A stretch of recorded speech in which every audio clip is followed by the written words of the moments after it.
Hola a todos, ¿cómo están? Espero que muy bien. Nuevamente una entrevista y hoy estoy muy contento ya que tenemos nuevamente aquí al profesor Fernando Nogales que viene a visitarnos en una segunda parte de la entrevista. ¿Cómo está, profesor? Muy bien, muchas gracias. Muchas gracias a usted por habernos avisado que se encontraba nuevamente por el Ecuador y poder hacer una nueva parte de la entrevista. A vuestras órdenes estoy, porque hay que luchar por la libertad, desde cualquier rincón y cualquier actividad. Y todos los días, principalmente. Todos los días. Cuéntenos, por favor, ¿a qué tenemos el grato honor de tenerlo nuevamente por aquí? Bueno, pues estoy haciendo en este caso un seminario sobre dirección de empresas familiares en la Universidad San Francisco de Quito, aquí en Quito. Y bueno, ha sido una invitación enormemente interesante que me hagas la posibilidad de continuar las reflexiones que hago en la facultad, pues para, en este caso, hablar también al mismo tiempo de libertad. Me parece buenísimo poder tener la oportunidad de hablar nuevamente de un tema tan interesante como son las empresas familiares. Y la anterior entrevista fue un poco más personalizada sobre cómo llegó al liberalismo, quién es Fernando. En esta ocasión quisiera topar más a profundidad el tema de empresas familiares y principalmente como generadoras de riqueza humana y económica. No sé si nos puede hablar principalmente de eso. Sí, es enormemente importante. El concepto de empresas familiares o de familias empresarias nace, digamos, lo que serían las fuentes de la generación de riqueza. Si habláramos en términos un poco antropológicos, la familia en sus orígenes, desde hace 200.000 años, bueno, pues éramos como un homínido más.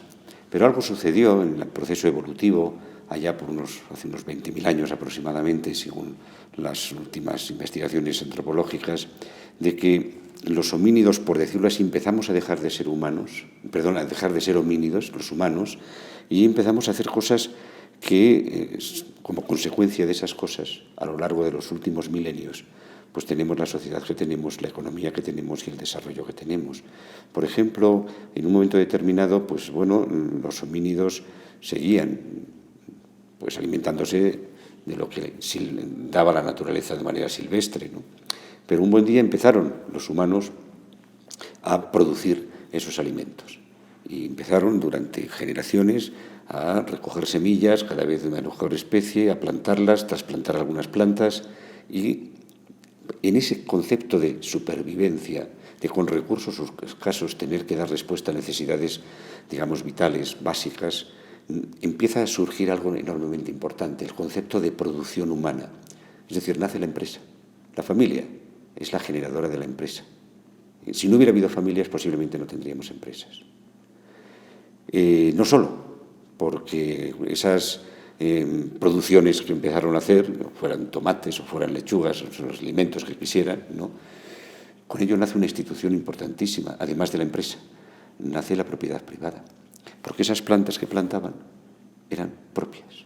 Claro que seguían existiendo tomateras y peras y manzanas, lo que fuera, ¿no? Y toda la gente pues estaban ahí, que las recogieran eran suyas. Pero esas plantas, esos tomates, esas lechugas, eran de quienes les habían plantado. Había nacido una institución importantísima, la propiedad privada. Y eso nace hace alrededor de 18.000 años. Algunas generaciones más tarde fueron perfeccionándose los procesos de producción y llegó un momento en donde ya no solamente cultivaban para la supervivencia, para el gasto, para el consumo doméstico, sino que empezaron a generar ciertos excedentes. Y eso es enormemente importante, porque con esos excedentes nace otra institución fundamental, dado que producimos algo que puede dar respuesta a una necesidad, pero tenemos múltiples necesidades. Y, por tanto, con los excedentes, aquello que no consumíamos, podíamos intercambiarlo con alguien que sí producía cosas que necesitábamos, pero que nosotros no sabíamos hacer. En ese intercambio nace el mercado, otra institución social evolutiva básica. Y los mercados al principio eran parcos y eran lentos, porque si yo iba al mercado con mis tomates y tú ibas, pues yo qué sé, pues habías hecho vasijas, pues a lo mejor yo necesitaba vasija, pero tú no necesitabas tomates. Por lo tanto, no podíamos intercambiar. Y empieza, digamos, los mercados a producir, digamos, respuestas a una pregunta. ¿Habría alguna cosa que todos necesitamos? Y a partir de ahí nos permite, digamos, intercambiar nuestros bienes y nuestras producciones. Y nace el dinero. Otra institución social evolutiva que no existía. Y la hacen las familias. Y al principio los mercados empezaron a ser enormemente difíciles de poder conjugar intereses diversos, aunque existiera el dinero. Pero claro, ¿cómo nosotros podemos conseguir decir, que lo que tú me prometes se cumpla? Yo te voy a producir tomates porque tú me los has pedido.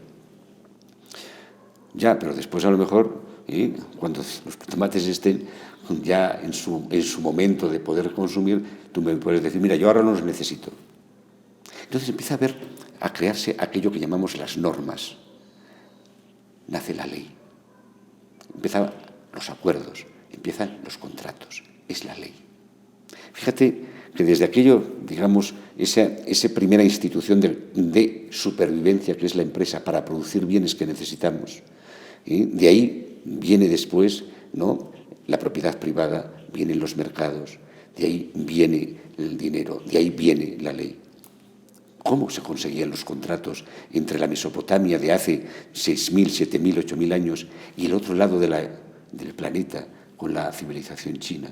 La ruta de la seda ya lleva más de 6.000, 7.000 años.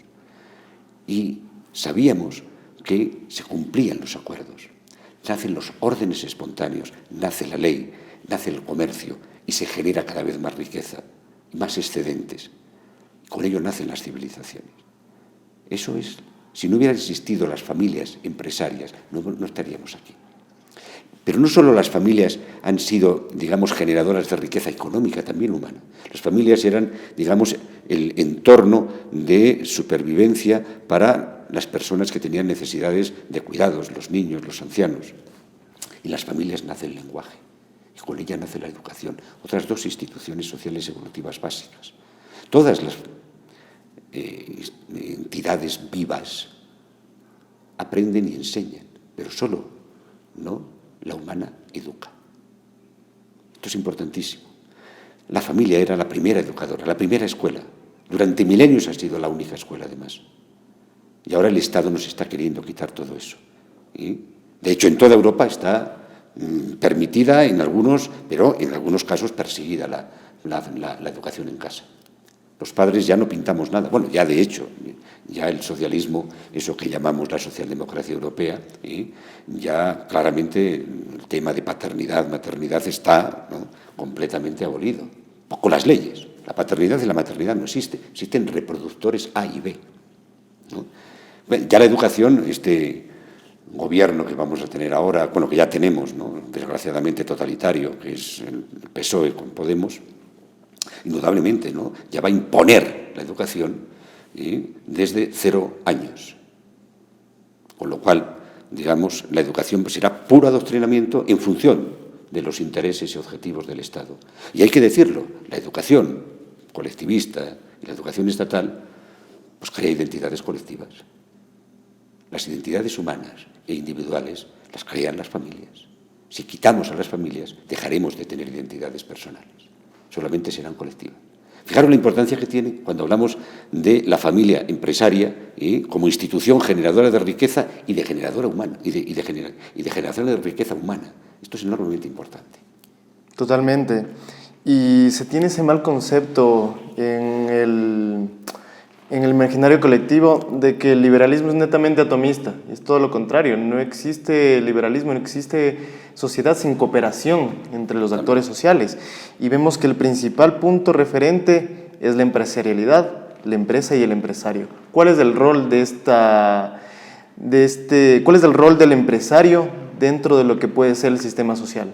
Muy importante, la empresarialidad es un concepto que nace, digamos, con Mises hace aproximadamente 100 años, algo menos, y en el que nos definimos a todos los seres humanos porque tenemos necesidades, digamos, de mejora permanentes y recursos escasos y, por tanto, todos somos empresarios en ese sentido, todos queremos mejorar.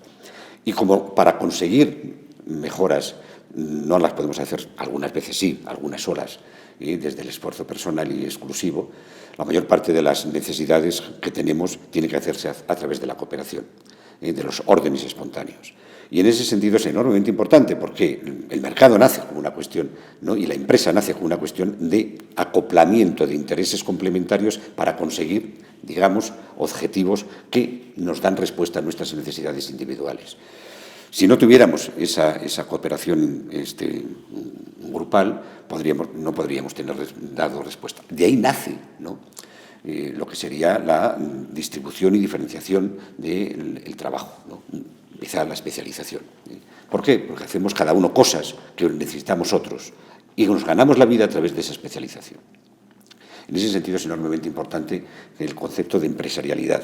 Y el concepto de empresario, fijaros ya, bueno, el concepto de empresario ya con los primeros, diríamos, mediados del siglo XVIII, principios del siglo XIX, nacen, por ejemplo, está Richard Cantillon, ¿no? Richard Cantillon, bueno, es el primero que habla del concepto de entrepreneur, de empresario. Y muy olvidado en la historia económica. Muy olvidado, negado, ¿no? Es decir, allí donde existe educación económica pública, indudablemente los liberales, el liberalismo ni se le conoce, no existe. Es decir, estudiar economía en una universidad pública en general y desgraciadamente en muchas privadas, ¿no?, es el mismo itinerario curricular, pues indudablemente están no olvidados, sino negados, no existieron. ¿No? Bueno, este hombre comentaba que ya el empresario, el entrepreneur, el emprendedor, pues era esa persona que tenía esa arriesgada, diríamos, ¿no?, tarea de hacer frente a pagos ciertos y beneficios inciertos, ¿no? Y luego vino Jacques Turgot, ¿no? Jacques Turgot, bueno, pues es una persona que en alguna medida empieza a plantearse que el empresario es un investigador social, ¿sí?, porque tiene que investigar, coordinar necesidades por una parte y recursos por otra. Tiene que investigar dónde están las necesidades para producir aquellos bienes que la sociedad demanda. Pensar en el empresario como un investigador social, ¿sí?, desgraciadamente toda la escuela de sociología es una escuela orientada, diríamos, al socialismo, desgraciadamente, ¿sí? Y entonces es muy difícil que un sociólogo socialista defina al empresario como un investigador social. ¿Sí? Todo lo contrario, ya sabemos cuál es el concepto de empresa, explotación, en fin, el obrero, todo lo que está. Bueno, indudablemente no se queda ahí. Jean-Baptiste Say, el famoso, digamos, diríamos, principio que él comenta, decir, oye, tenemos que investigar mucho las necesidades humanas para anticiparnos, si es posible, a ellas.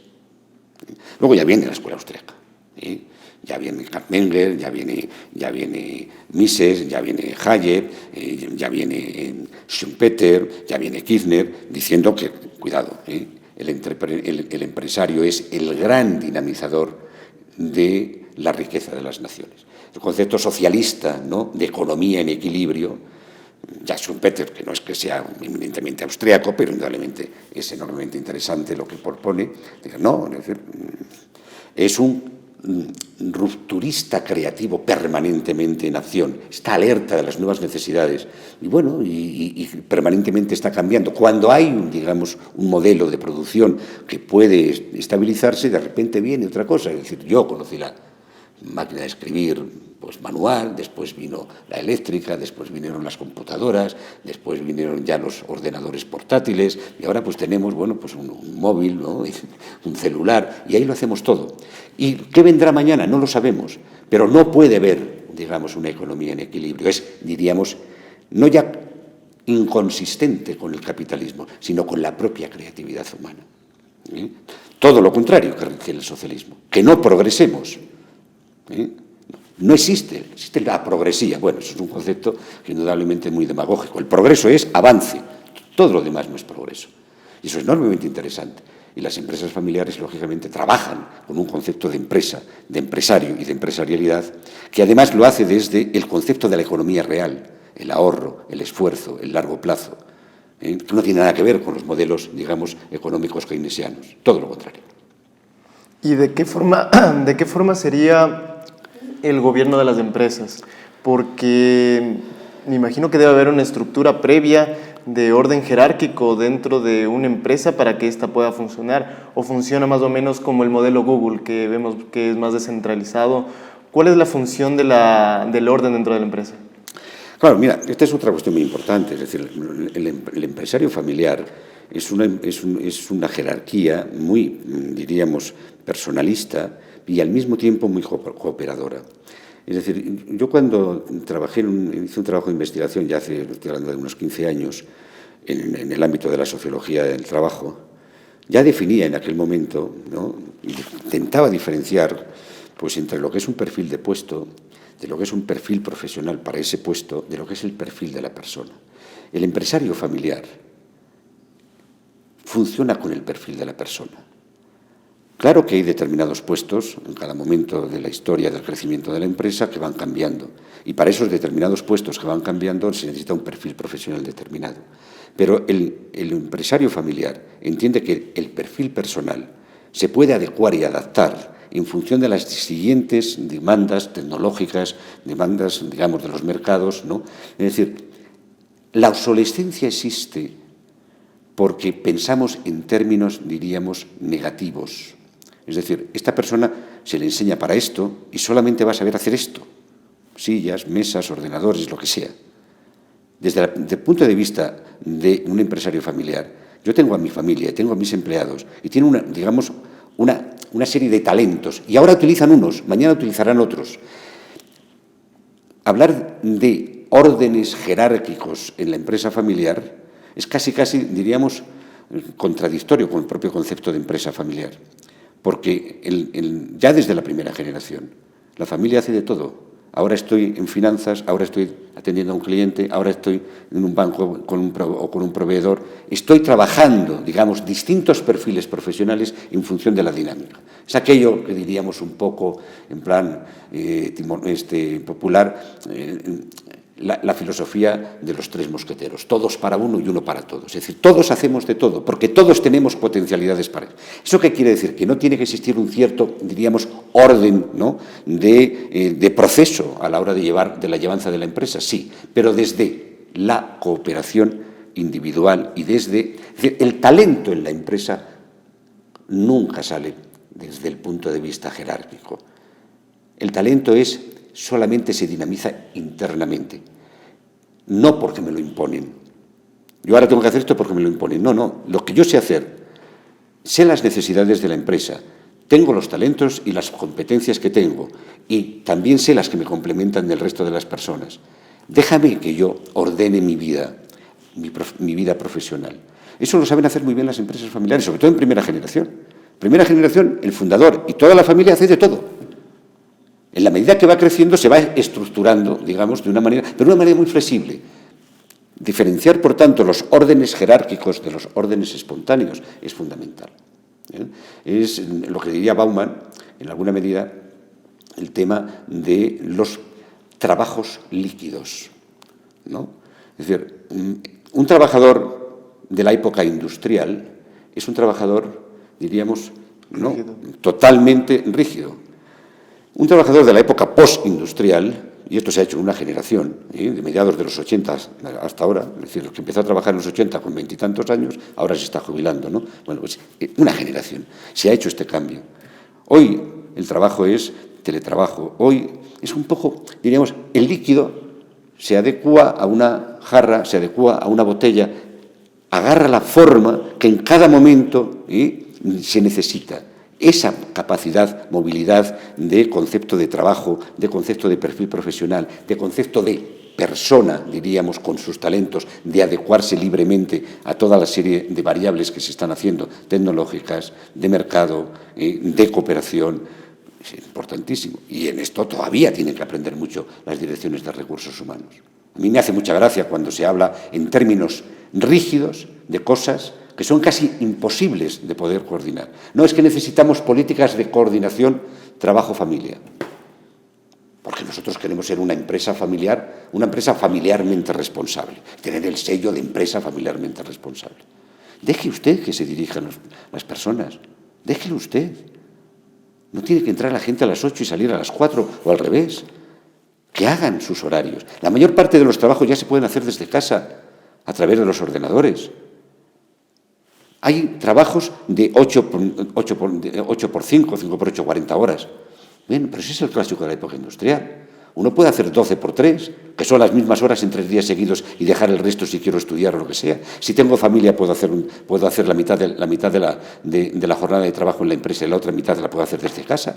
Déjeme que yo organice mi vida. No me obligue a mí a que yo tenga que coger 15 días de vacaciones porque soy el padre o soy la madre. Ya me entenderé yo en mi familia y haré lo que me dé la gana.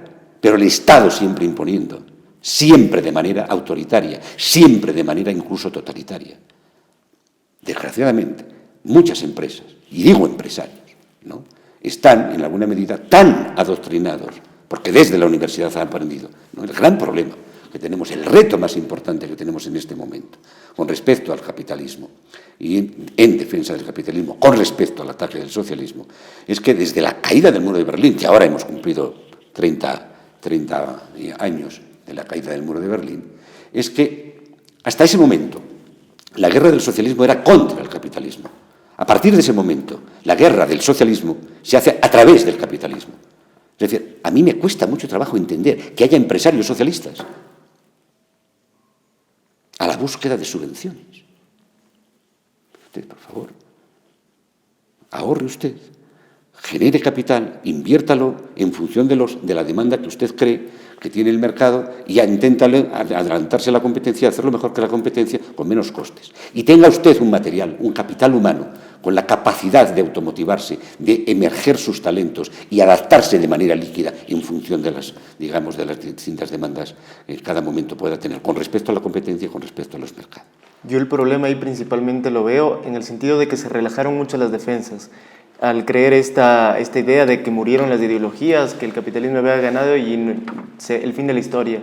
En ese momento, al relajar las defensas, dejaron completamente el camino libre al enemigo para que pueda reestructurarse, para que pueda ver cuál es la mejor manera de poder llegar. Y vemos, por ejemplo, cayó el muro de Berlín, pero se construyeron muros mentales. Y uno de esos muros mentales es, por ejemplo, en este caso a las empresas, la sucesión. No hay sucesión en las empresas familiares y desde la misma concepción de la sociedad se ve ya mal visto el poder heredar algún tipo de capital, el poder seguir una profesionalización de la empresa. ¿Cómo ve usted eso? A mí me da mucha pena cuando entro en empresas en general y en empresas familiares en particular, ¿no?, cuando te encuentras que el concepto, diríamos, de herencia es un concepto en el que, y el concepto de solidaridad, son conceptos que están socialistizados. Este es el gran problema, ¿no? Es decir, estamos en contra de que las empresas ayuden de manera generosa a la sociedad en aquellas. No, estamos en contra, por supuesto. Es decir, pensar que si no existe el Estado de manera subsidiaria, no existe la subsidiariedad de manera espontánea en los humanos, ese es el mayor, digamos, peligro que nos han insertado a través de toda la educación básica, universitaria y a lo largo de los medios de comunicación y de la cultura. Es decir, yo digo que es muy importante que la empresa tenga, digamos, una filosofía de generosidad para con los propios familiares, para con sus empleados, para con la sociedad en general. De hecho, muchas empresas familiares tienen fundaciones. Bueno, esto es enormemente importante, que se tenga en cuenta. Claro, dices, no, es que, ¿qué es lo que quiere el Estado? ¿Aumentar cada vez más los impuestos? Porque es para ayudar solidariamente a quien lo necesita. Y al mismo tiempo te está exigiendo a la empresa que además sea generosa. Señor usted, si yo soy generoso, si yo genero riqueza y yo soy generoso, déjeme que yo distribuya la riqueza. Lo peor que puede ocurrir, ¿no?, es que la riqueza sea distribuida por aquellos que no la generan. Que ese es, al fin y al cabo, el socialismo. A diferencia del comunismo, que te deja sin propiedad privada. Estos te dejan la propiedad privada, pero todo la riqueza que se genera con esa propiedad privada, yo la distribuyo. ¿Qué estamos viendo? Que aumenta el endeudamiento de los países, que aumenta la capacidad impositiva de los gobiernos y al final seguimos teniendo los mismos pobres o más.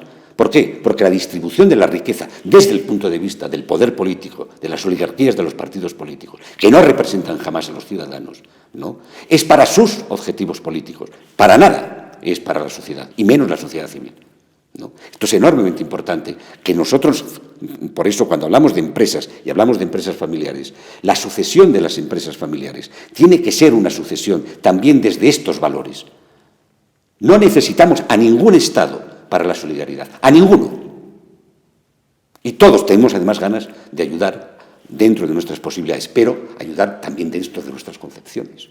¿Por qué tengo yo que obligarme a dar mis beneficios para ayudar a algo que está en contra de mi moral, en contra de mis principios? Seguro que hay gente que está a favor de eso, seguro, pero no me imponga usted su modelo educativo, su modelo de solidaridad, porque son sus negocios. La mayor parte de las ONGs están financiadas, digamos, con dinero que no generan los políticos para objetivos que sí son de los políticos, no son de la sociedad. Terrible. Totalmente. ¿Y cuál ve entonces que son los retos que se tiene para esta siguiente década que ya se viene? Estamos a puertas del 2020. ¿Cuáles son los retos tanto educativos, tanto intergeneracionales dentro de las empresas familiares y sobre todo filosóficos? No, importantísimo. Es decir, como educativos, bueno, indudablemente tenemos que empezar a pensar que por primera vez en la historia, después de muchos años, sobre todo después de toda la historia educativa de los últimos 200 años, que es una historia de la educación absolutamente colectivista, absolutamente estatista, ¿no? Bueno, yo soy de los que creo que tenemos que volver a que la educación sea completamente libre, en casa. Es decir, los padres son los que tienen el derecho de educar a sus hijos en casa o educarlos a partir de sus principios. Es enormemente importante. En las empresas familiares este es uno de los grandes errores, que han dejado que aquella educación que se hacía en casa y que se enseñaba de padres a hijos, a hacer el vino, a hacer la producción que fuera, ¿no? Ahora la hacen las universidades. Y las hacen las universidades a través, digamos, de teorías que no tienen nada que ver con las teorías de la cooperación espontánea, digamos, con las que nació la humanidad, que te comentaba al principio. Entonces es enormemente importante que recobremos la autonomía educativa de nuestros hijos. No nos lo puede educar el Estado. No nos lo puede educar el Estado. Tenemos que educarnos nosotros, con las personas y con los medios que creemos que son los adecuados. No tienen por qué educarnos. Eso es lo primero, desde el punto de vista de educación. La otra es que tenemos que recuperar es la distribución de nuestra riqueza. Claro que nosotros podemos llegar a acuerdos, es decir, una cantidad de riqueza generada para una serie de beneficios, digamos, conjuntos, personas que por la razón que sea, y podríamos en algún momento ser nosotros, no podemos, digamos, tener ganas y posibilidades de trabajar. Muy bien, pero déjenme que yo decida, que nos pongamos de acuerdo cuál es la cantidad que queremos distribuir de manera cooperativa y también que sea desde nuestra concepción. Las empresas familiares y no familiares tienen todo el derecho a ser solidarios de manera autónoma. Todo el derecho. Y desde el punto de vista filosófico es enormemente interesante, ¿no? Es decir, en este momento estamos en una situación de verdaderos desafíos en donde incluso el concepto de nación se empieza a poner un poco, al menos en un replanteamiento, ¿no? Yo les digo, por ejemplo, a las empresas familiares, a la hora de educar a los hijos, las generaciones jóvenes, que se piensen, por ejemplo, mira, en sociología del trabajo y en sociología científica hay un concepto que está emergiendo mucho, que es el de las ciudades-estado, a diferencia de las naciones. Una ciudad-estado puede ser Londres, puede ser Berlín, puede ser Madrid, puede ser Nueva York, puede ser Tokio, puede ser Pekín. Se da esa paradoja de que en las ciudades-estado tienen más relación entre ellas que con, geográficamente, las provincias que están a su alrededor. Madrid tiene más relación con Barcelona, con París, con Londres, con Berlín, que la tiene, por ejemplo, con Burgos o con Ávila o con Guadalajara, que está al lado, y lo mismo pasa pues, en Londres con las provincias de alrededor. Es decir, claro, ahí se genera progreso. Ahí se genera progreso. Los hijos tienen que estar, digamos, en esa relación con los generadores de progreso. Y se puede hacer desde tu propia casa, pero tienes que estar en contacto con ellos. Tienes que estar en contacto con esas redes de conocimiento, porque son verdaderas innovaciones las que se hacen diariamente, desde el punto de vista tecnológico, desde el punto de vista científico, desde el punto de vista económico, desde el punto de vista financiero. Todo se mueve en esas ciudades. El mundo se está moviendo a través de esas ciudades-estado, ¿no? Y el resto, en alguna medida, como diría Bauman, ¿no?, son sociedades un poco líquidas, ¿no? Es decir, hay una especie como de... En este momento tenemos un conflicto en España entre Barcelona y Madrid. Bueno, pues Barcelona y Madrid tienen una relación directísima y Cataluña y el resto de España tienen una relación cada vez más pobre, incluso conflictiva, ¿no? Sin embargo, las ciudades-estado siguen siendo muy pujantes cada vez más y tienen una relación muy estrecha entre ellas, ¿no? Y ahí es donde se genera innovación y ahí es donde se genera progreso. No en el progresismo, que no sirve para nada. Claro, muy bien dicen que progreso da progresismo como cartera de carterista, entonces... Claro, es decir, podemos poner todos los símiles más o menos un poco humorísticos, indudablemente, ¿no? Es decir, nosotros tenemos que pensar que la sociedad que se avecina es la sociedad del talento humano. Y el talento humano, sabemos muy claro los austríacos, y sobre todo el mayor talento es un talento tácito. De ese talento tácito que tiene que ver con nuestras experiencias, con nuestros saberes, con nuestro bagaje histórico, expresamos muy poquito, el 10, el 15, el 20%, e incluso a muy poca gente. Pero somos mucho más de eso que expresamos. Entonces, cada vez que se generen entornos de cooperación es donde tenemos más posibilidades de que emerja el talento que tenemos. Por eso es tan importante diferenciar entre perfil de puesto, perfil de candidato y perfil de persona. ¿Por qué? Porque tenemos más talentos de los que en cada momento de nuestra historia estamos produciendo o necesitamos para producir. La obsolescencia tiene que ver solamente con parámetros muy rígidos, ¿no?, de conocimiento. Igual que se obsoletiza un producto, la persona que se hace ese producto con esa tecnología, si ese producto ya ha sido superado por otros productos, ese producto se obsoletiza y quien lo hacía también, ¿no? Nosotros tenemos que empezar a plantearnos muy en serio de que en las empresas necesitamos a los mejores talentos. Y los mejores talentos son que salga el mejor talento de cada uno. No sobra ningún talento en la empresa, no sobra ningún talento en la empresa familiar. Todos los talentos son importantes. Lo que tenemos que buscar es una estructura, digamos, ¿no?, de dinámica laboral que nos permita cada uno encajarnos en aquellas tareas para las cuales tenemos los talentos que nos dan más motivación para hacer cosas. Si no tenemos una empresa con una estructura amplia, una especie como panel de abejas, ¿no?, donde cada abeja encuentra su nicho de trabajo, pues lógicamente el talento o se empobrece y desaparece o se va a otro sitio. Y tenemos que luchar porque el desarrollo profesional y humano de las personas que trabajan en nuestras empresas sea el máximo. No importa. Es decir, una buena dirección de capital humano en una empresa es aquella que está muy actualizada, muy motivada con los talentos personales, que tienen esas personas que están muy actualizadas en conocimiento y muy motivadas, tienen muchas ofertas de trabajo ganando y sin embargo no se van. ¿Eso qué quiere decir? Que tiene un clima, digamos, de motivación muy grande.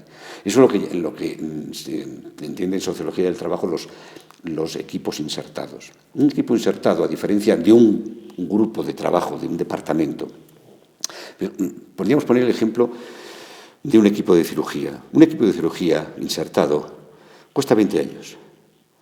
Y tú entras en un equipo de cirugía en todos los hospitales más o menos importantes. ¿Cuáles más se valoran? Los equipos de cirugía. Y los equipos de cirugía tienen un nombre, están dirigidos por alguien, es un líder, ¿no? Pero en esos equipos de cirugía todos son líderes de lo suyo. Y tú entras en una operación, en un quirófano, en un equipo de cirugía, y pone la mano y sabe y no hace falta casi, se oye el hablar, el pensar, se oye el pensar. Esa coordinación, ese conocimiento insertado de todo el equipo es enormemente motivador. Es decir, el conocimiento individual es enormemente importante a nivel individual, pero se hace eficaz cuando en la cooperación emerge como complemento. Y esto es fundamental. Es decir, el que yo tenga mucho conocimiento de algo, se dice que la pérdida, por ejemplo, de los equipos insertados que tenía Hitler en Alemania, de ingenierías, incluso, digamos, espacial ya lo tenía. Cuando se perdió la guerra, parte de los equipos se fueron a Rusia y parte de los componentes de esos equipos se fueron a América. Tenían el mismo conocimiento individual, pero ya no tenían la misma eficacia de equipo. Eran 10, 15 años trabajando juntos en el mundo de la medicina, en el mundo de la ingeniería, en el mundo de la física, en el mundo de la química. Es decir, crear equipos insertados. Una empresa familiar es un equipo insertado. No es solamente un conocimiento individual, más un conocimiento individual, más un conocimiento. 2 y 2 es igual a 5 en un equipo insertado, no 4. Eso es enormemente interesante. Por eso, si no es libre la educación, si no es libre, digamos, la dirección del conocimiento, las sociedades no progresan, por mucho que se llamen progresistas. Son rígidas, viene de arriba las órdenes. No tiene ningún sentido. Las empresas más competidoras en este momento, olvídate de los órdenes jerárquicos, son órdenes espontáneos o no serán competitivas. Ahora que tenemos claro más o menos de la estructura de lo que es la empresa familiar y las empresas como tal, quisiera pasar al tema político. Vemos que el principal factor que interrumpe este proceso de empresarialidad dentro de la sociedad es la política. Y vamos a tomar el caso de España ahora. Ya tenemos más o menos una noción de lo que nos espera con las nuevas políticas de la nueva alianza entre PSOE y Podemos, pero ¿cuál cree usted que vaya a ser el alcance? Porque tienen que formar gobierno con Escarra, tienen que formar gobierno con todos los pequeños partidos que están, que no son precisamente procapitalistas. ¿Qué es lo que les espera a España en las siguientes semanas en los siguientes años? No sé si es que lleguen a gobernar años, pero ¿qué es lo que nos podemos esperar? Yo soy optimista un poco en esta cuestión desde el punto de vista de que la sociedad va muy por encima de los políticos. Si hay algo que se ha degradado en los últimos 40, 50, 60 años, es lo que llamamos, eso que tanto le gusta al señor Pablo Iglesias, pues decir la casta política. Él es una casta, pero es más lo peor de la casta. Él y todos los que en alguna medida vienen del socialismo, ¿no? Desgraciadamente, pero además con una degradación enorme, ¿no? Es decir, no solamente tienen una formación académica muy básica, sino que además, bueno, pues en algunos casos estamos hablando de que el caso mismo del presidente del gobierno de España, bueno, es un fraude documental, no ha copiado la tesis o grandes trozos de la tesis. Bueno, no les importa. Es decir, es el que menos sabe, el que menos experiencias, el que menos valor ha aportado a la sociedad, a la familia, incluso a ellos mismos. Son los que están en los parlamentos. Pero está eso en toda Europa y en general en toda Hispanoamérica. Es terrible en ese sentido, ¿no? Indudablemente eso no puede llegar muy lejos.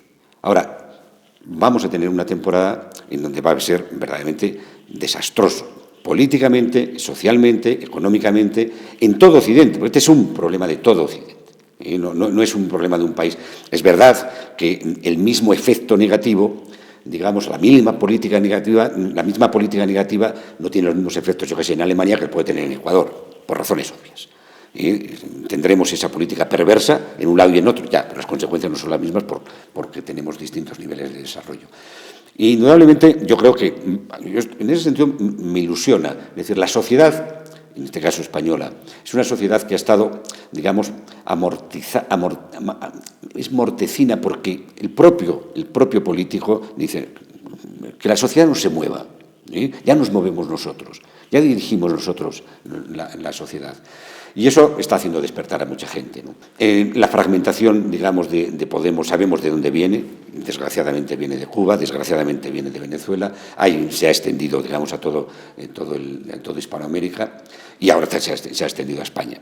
Y vemos que incluso, en esta semana que pasó, el rey de España legitimando más o menos el gobierno tiránico de Cuba.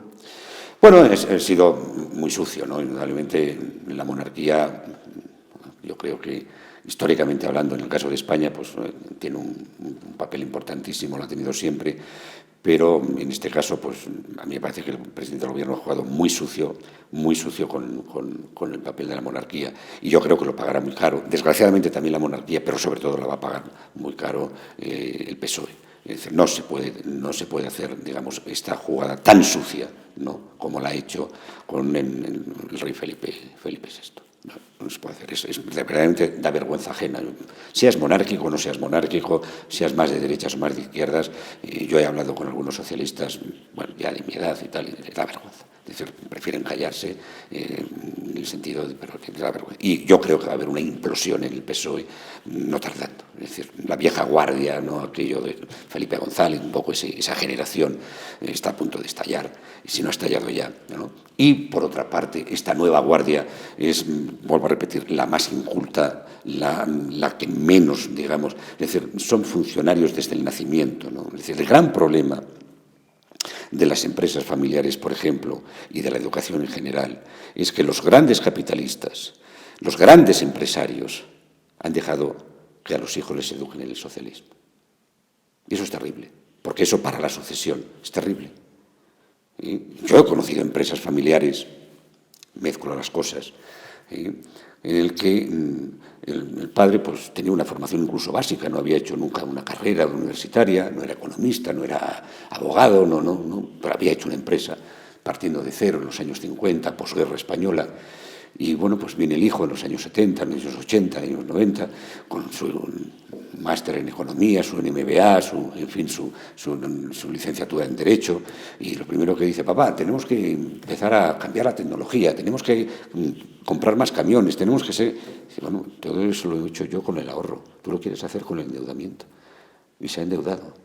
Y se han endeudado hasta aquí. Y luego ha venido la crisis del 2007 y no han podido enfrentarse a eso. La diferencia entre tener una teoría económica real, ¿sí?, que no lo sabe el padre, que es austríaca, el fundador, y tener una teoría económica keynesiana, por no decir claramente socialista, ¿no?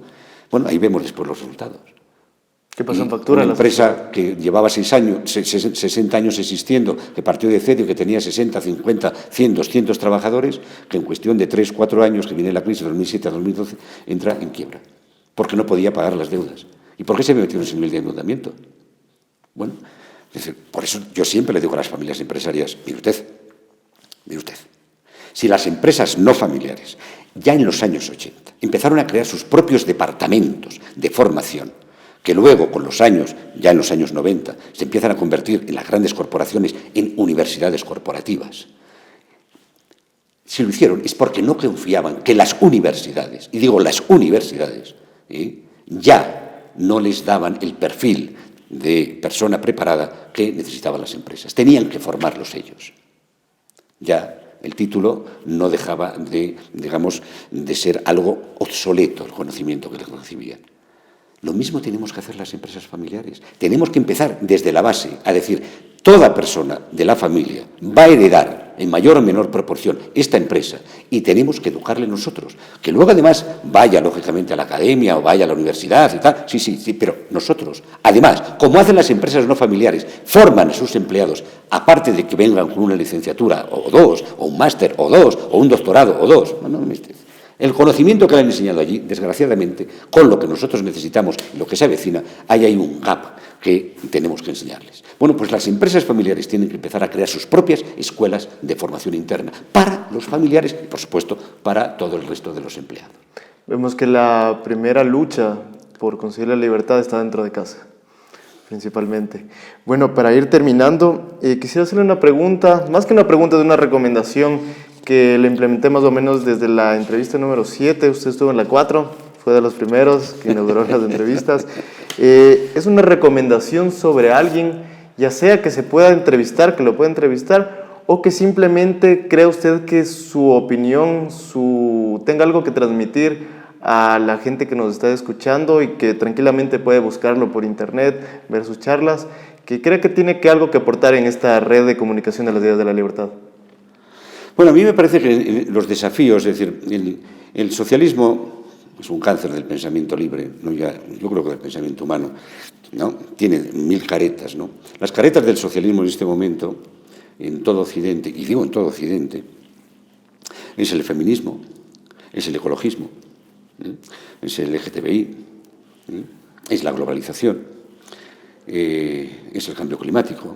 Bueno, son distintas caretas de un totalitarismo que está en ciernes, ¿no? Y que cada uno de esos totalitarismos tiene ámbitos, diríamos, de coacción y de perversión de la existencia humana, ¿no? Es decir, en el ámbito, por ejemplo, del feminismo es más sobre todo en el ámbito de lo privado, ¿no? Ya quieren, en alguna medida, pues, controlarnos la cama, por decirlo de alguna manera, ¿no? Es decir, desde el feminismo se está destruyendo, no ya la propiedad privada, ¿sí? No, sino la intimidad. Han entrado en nuestras casas, el famoso, con la famosa consigna de que lo privado es público. Bueno, lo personal es público, ha destruido la propiedad. Y el ecologismo ya es a nivel planetario, ¿no? Entonces, nos encontramos, yo creo que tenemos gente muy buena en el ámbito del ecologismo, investigadora, que merece la pena hablar con ella, ¿no? Y en ese sentido, yo te voy a dar un par de recomendaciones que además lo puedes encontrar en Internet, ¿no? Uno es un amigo mío, me siento orgulloso de tenerle como amigo, y el otro es una persona que desde el punto de vista del feminismo también merece la pena, pero prefiero decírtelo en privado, los dos nombres. Perfecto. ¿Vale? Bien. No hay problema. Ya para ir terminando, no sé si usted quiere agregar algo. No, yo si tengo que agregar algo estamos en una época de la historia que las generaciones que vivimos tenemos un desafío importantísimo de carácter intelectual, de carácter profesional, de carácter social, como posiblemente después de la Segunda Guerra Mundial no hemos tenido nunca. Y en eso, a los amantes de la libertad y del pensamiento libre, tiene que ser para nosotros todas las mañanas una especie de cañonazo de motivación. Buenísimas palabras para ir terminando la entrevista. Solo me queda agradecerle por esta gran tertulia que nos da esta masterclass sobre empresas familiares y agradecer a todos ustedes que nos están viendo nuevamente aquí con el profesor Fernando Nogales. No olviden, si es que les ha gustado, darle like, comentarlo y sobre todo compartirlo, porque las ideas de la libertad no se van a compartir solas. Eso ha sido todo y nos vemos para la próxima. Muchas gracias a vosotros.